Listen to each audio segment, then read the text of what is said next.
A woman says, I don't want to have sex with a man who treats me badly, and a man hears she's manipulating him.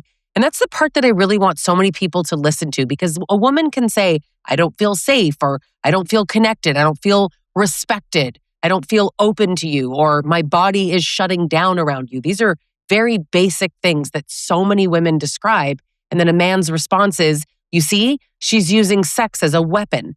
No, she's reacting to how she's being treated. Men take natural consequences and they freak out because they hate accountability.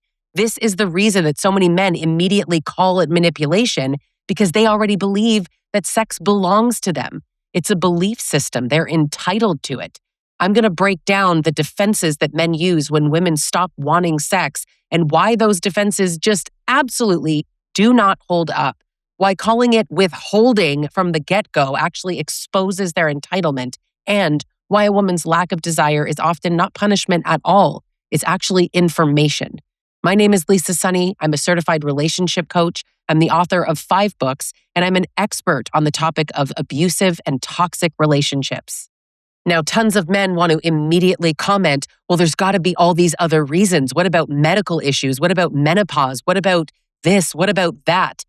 We're talking about the men who are pressuring and coercing their wives, which results in their wives and girlfriends not having desire. Entitlement kills desire. But a lot of these men, they will treat her lack of desire like it's a strategy, right? She's doing this to me. And that's the thing that I want people to notice. A woman can say that she doesn't want sex, she's not in the mood, whatever.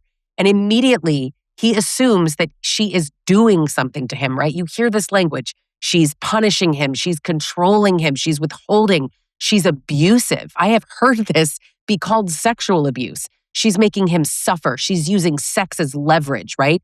She says she's exhausted and he needs to help more around the house. See, she's trading dishes for sex.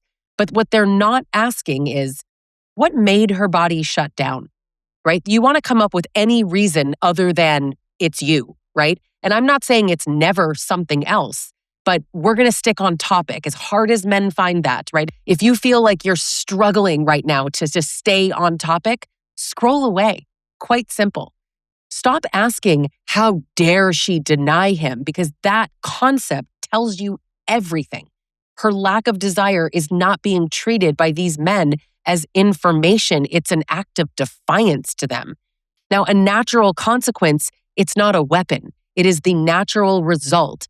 So if you are coercing someone and pressuring them and you're angry at them for ever saying no, and you do that repetitiously, it's going to create a lack of safety and a lack of desire, which is something that many women, and I would argue most women, want. Women are not a monolith, so I'm not going to say all, but this is a very common thing that I hear from so many women. A woman not wanting sex with a man who mistreats her, it is one of the most predictable consequences that I can imagine.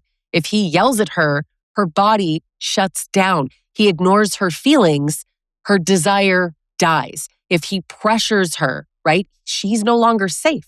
It's that simple. He acts all entitled to her body, right? It's your duty. It's your obligation. Well, she's going to feel pretty repulsed by that. And it's not a punishment. A punishment is, you did something and now I'm going to take this thing from you, or I'm going to do this thing to you, which is interesting because the punishment is actually that he gets angry when she says no. This is cause and effect. Okay, when a woman's body shuts down naturally because she is being pressured and coerced and made to feel unsafe, there's consequences for her. She might even often be engaging in this act when she doesn't even want to. That's not an example of her punishing. You can't emotionally starve someone and then be all confused when they're not sexually open, particularly when these women are actually saying this. But I will always ask men, are you creating a safe enough space for her to say this to you? Because I speak to thousands of women who are not safe enough. Now, the sheer fact that so many of these men, major eye roll, right? They use the word withholding. I think that the word withholding reveals the entitlement. You call it withholding because it's yours, right? You have it. It belongs to you, her sex, and it should be given to you. And when she isn't doing what she is supposed to do, she's withholding it. You think that it's yours. And I think that's the tell. The truth is, you can only withhold something from someone if they have a right to it. And now people will say, well, he does have a right. They're married. Wrong. Incorrect. Her body is not property. I understand that sex is typically, not always, part of a relationship. So for the relationships where this is something that you were doing and it was expected, and I get that. I can appreciate the expectation to a degree, but the expectation that you are kind to her, that's not part of this.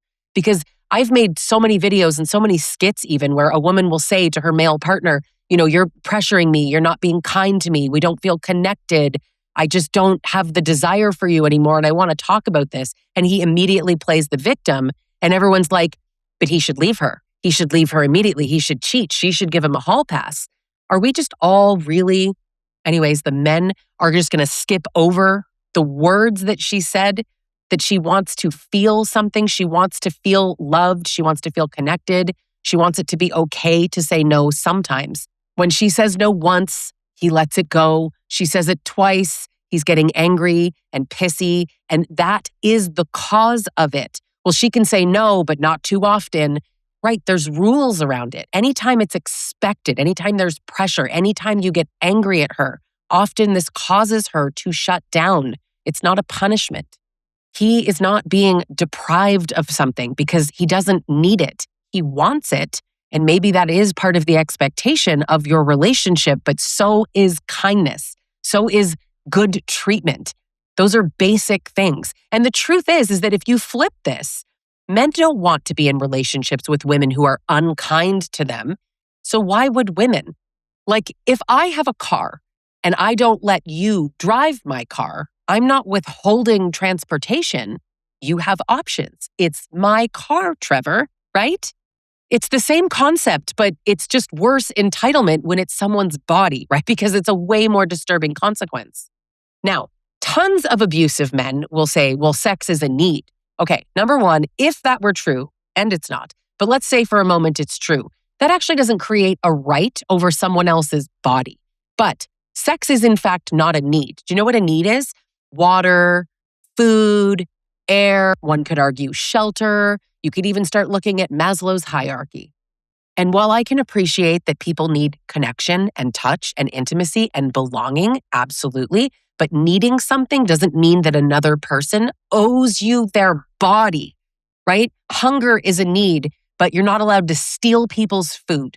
Loneliness can be painful, and you're not allowed to just demand emotional labor from someone who doesn't consent to it, right? You might be aroused. I can even appreciate that a lot of men talk about this makes them feel rejected, but you need therapy to figure out why someone not being in the mood makes you feel rejected as a human being. I know this is like a wild concept for men, but you have two hands, you have privacy. I think you have self-control. Men keep telling me that they have self-control, but you know what else you have? The burden of managing your own body like an adult man. Tragic, I know, right? A need explains a feeling, but it does not give you ownership over someone else's body. And that belief system is the very thing that is the catalyst to why she does not want to have sex with you anymore. Now, the she's my wife thing, right? That's the very common thing in the comment section. She's my wife. Why get married if I'm not going to be able to have sex with her even when she doesn't want to? She's my wife. It's her duty. As her husband, I'm curious what your duty is. Now, men always go to, but I pay the bills. I bet your bottom dollar that you both pay bills, given that 75% of families have two incomes in their house. Marriage is not a sexual subscription service. That is a crazy thought. Men often will admit, I got married so that I had access to sex. You got married so that you could access sex even when a person doesn't want to?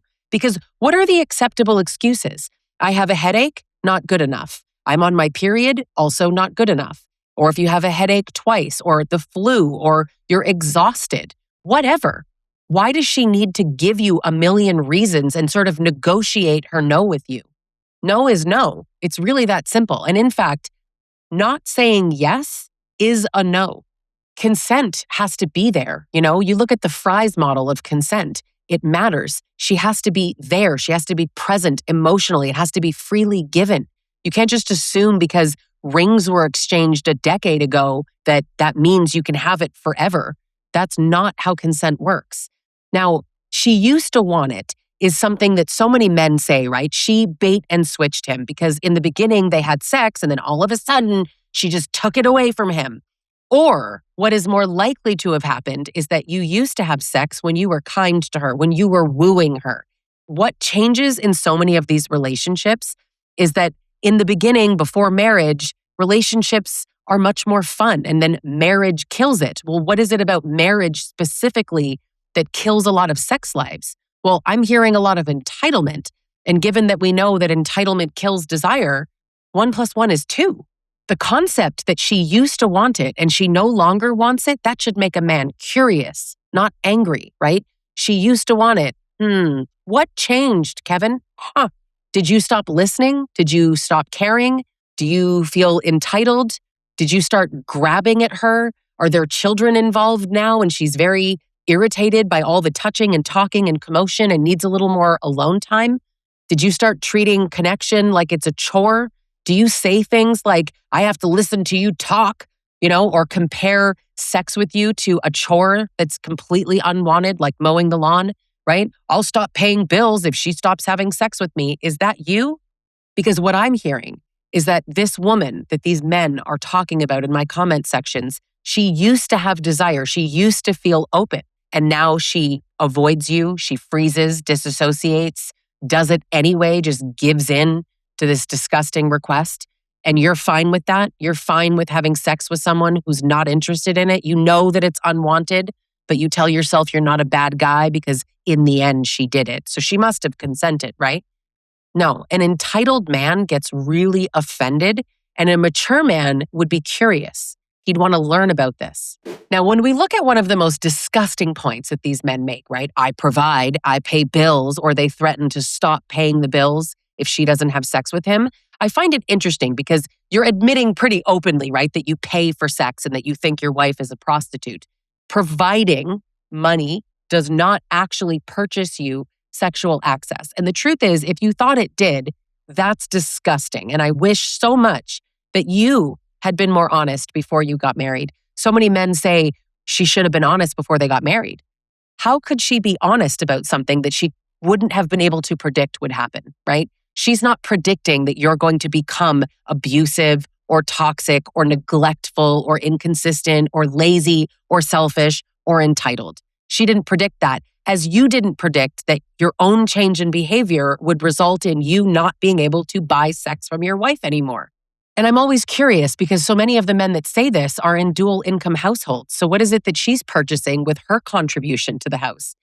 Regardless of who brings in the money, you cannot purchase sex from your wife. Paying bills is what adults do, right? You live there, you eat there, you use the electricity, you benefit from all of the labor that she's putting out, right? You benefit from the food she cooks and the groceries and all the things, all the emotional labor that women are always going on about, right? You benefit from all of that, her emotional management, all of that. Paying bills is part of being a grown-up, right? You don't get a balloon and a cookie for paying bills in a house that you live in.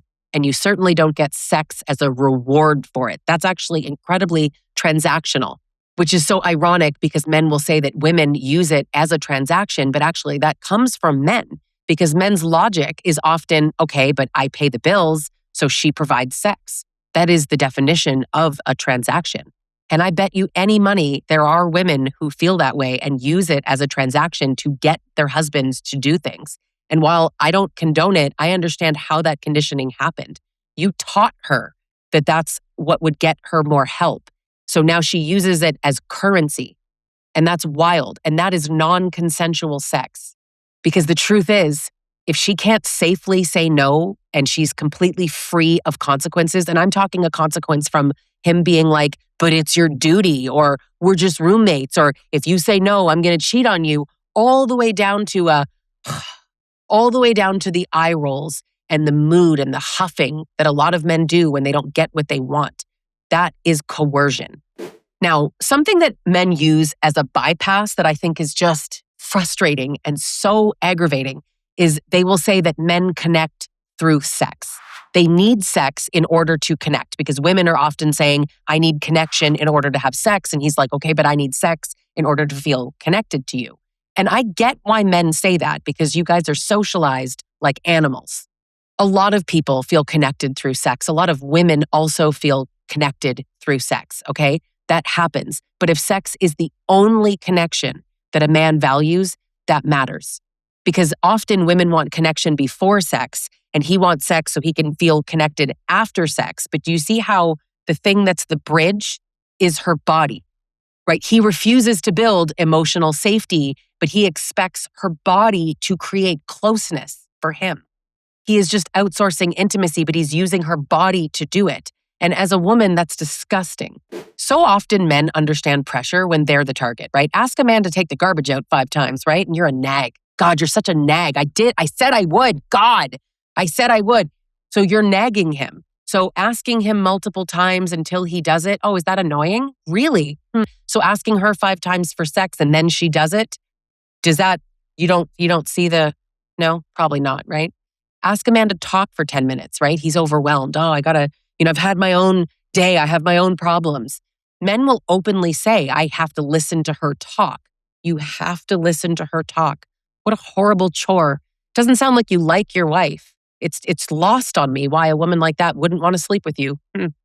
When you ask a man like this to participate in the house, he's going to call you you're demanding, but he can repeatedly ask you for sex after hesitation, after refusal, and that's normal.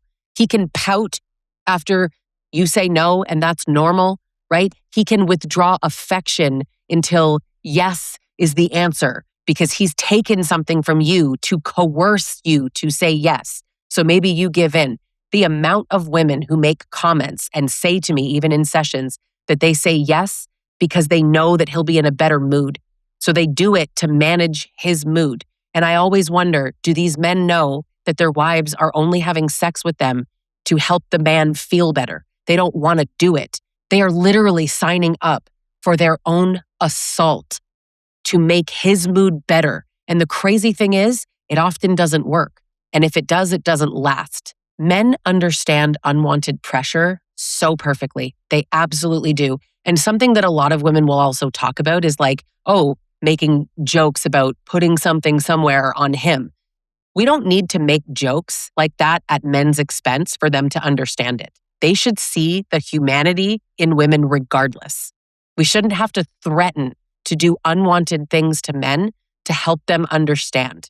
You need to understand that most men already understand. The problem is that they don't care. The problem is entitlement. It's not that they don't understand the concept. So I don't really like those jokes. Men just act like they don't understand unwanted pressure when they're benefiting from it. It's an interesting little medical condition that men have, that selective understanding of concepts. Now, abusive men like to skip the cause and they just attack the consequence, which is kind of what they often do, right? Abusive men always skip everything that actually happened, the actions and behaviors, because God forbid they be accountable, and they just go to the consequence, right? Your reaction is always the problem, and that's the whole trick. The cause, he treats her badly, he pressures her, he ignores her feelings, he acts like talking to her is some chore that he has to do. He compares having sex with him to changing the oil. He makes touch feel totally unsafe. All he ever does is grab at you. He acts entitled. He makes the whole thing transactional and some obligation and duty.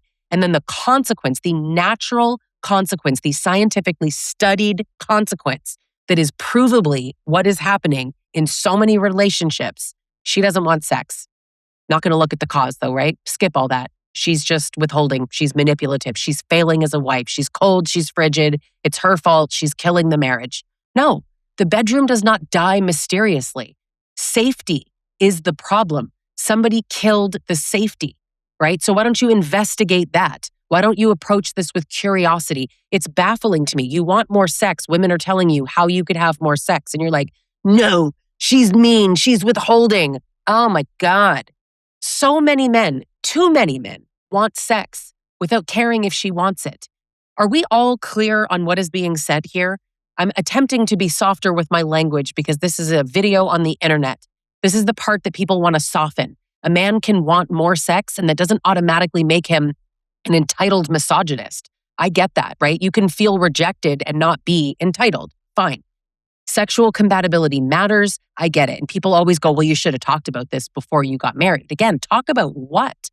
Talked about the fact that she needs to be treated with kindness in order to want sex? I didn't think that needed to be said. But it's interesting because actually, I think that a lot more women should be having these conversations when you're in the dating scene. You should definitely say to a man, am I allowed to say no to sex? And he'll say, of course you are. How many times am I allowed to say no? Do you have a list of reasons that are unacceptable? Now, I'm being sarcastic, of course, right? Because men know what we're saying. They just don't care because they're entitled. The second a man believes that a woman should have sex that she doesn't want, you've crossed into entitlement, okay? This whole I do things that I don't want to do all the time. So you're acknowledging that she doesn't want to do it, right? These men act like they're not coercing and R-wording their wives when they are also openly saying, I know she doesn't want to do it. There's a recent study where men, as long as you remove some of the language that makes them feel bad, they openly admit to doing all kinds of things to get sex from women, whether it's dating or wives. If he ignores her disgust and her fear and her lack of desire because he thinks he should have access because, hey, we're in a relationship. I deserve this. I'm entitled to this. I have no questions on why she doesn't want you anymore. And that little flip that so many men do of saying, well, if I don't get sex, then she doesn't get emotional connection. That's not the trade-off. One has to exist before the other. It has to. And it's not a matter of how does she get her needs met and I don't get my needs met. Meeting her needs leads you to your own needs being met. And the truth is, at the end of the day, it's misogyny, even if he calls it love, okay? Misogyny is not always, I hate women. Most of these men would never think that they're misogynist. They're like, I don't hate women at all. I just think that women owe me sex. I just think that if a woman doesn't want to, she should shut her mouth, open her legs, and do it anyway. Why is that bad? We're married. What's the problem? This is verbatim the words that men are saying in the comment sections. Verbatim. Women's bodies should absorb men's needs. Women's comfort doesn't matter because men are feeling rejected, and that's a problem. Wives and girlfriends, they owe sexual access. So if a man is in pain because his wife rejects him because he's a horrible person and then he doesn't get rewarded with sex even when he's awful, she's withholding and she's abusive, bleh, disgusting, that's misogyny. This guy might love his mother and he might pay bills and he might cry while he's begging you for sex, still misogyny. If a man feels like a woman says no and he's being oppressed, that is misogyny. That is entitlement. And that's the disgusting belief under all of this. Her autonomy feels like rejection to you. You need therapy, my guy. You need therapy because if you saw a woman as fully human, then your first thought would be something in this dynamic is hurting her and I don't want to hurt her. But no, egocentric men turn around and they're like, she's hurting me by not giving me sex. That's the little pivot that they do in their minds. It's the mental gymnastics. But a woman not wanting sex with a man who treats her badly isn't manipulation. It's information. Her body is protecting herself. And if a man has consequences of pressure and resentment and contempt and disconnection, all of this, and emotional neglect, that is a problem. He can decide the relationship doesn't work for him and he can leave. What he should never do is coerce her into it. And you know what, guys? I absolutely said, if he is not getting the sex he wants, leave. Because the truth is, the alternative is that he's coercing you. So do I think that these men should leave their wives? 100%. I agree with the men in the comment sections who say he should leave her. 1,000% agree. Now answer me this. Why don't these men leave their wives? Why do they stay and beg and plead and make them feel guilty instead? Why not leave? Great question. It's because he wants her body to be the place that he gets to dump all of his loneliness and his ego and his rejection and his validation needs and his little sad little masculinity crisis. And then he's going to call her selfish when her body says, I'm done, I can't do this anymore. When men call a woman's lack of desire withholding, listen to these men because they are revealing the belief that sex already belongs to them. And that is entitlement. Women need to stop apologizing for the natural consequences of being mistreated. Subscribe if you're not already. And if you're trying to get out of a relationship like this, if you're processing a relationship like this, I'm a certified coach. You can work with me one-on-one or in any of my group coaching programs. Thanks so much for watching, and I will catch you in the next video.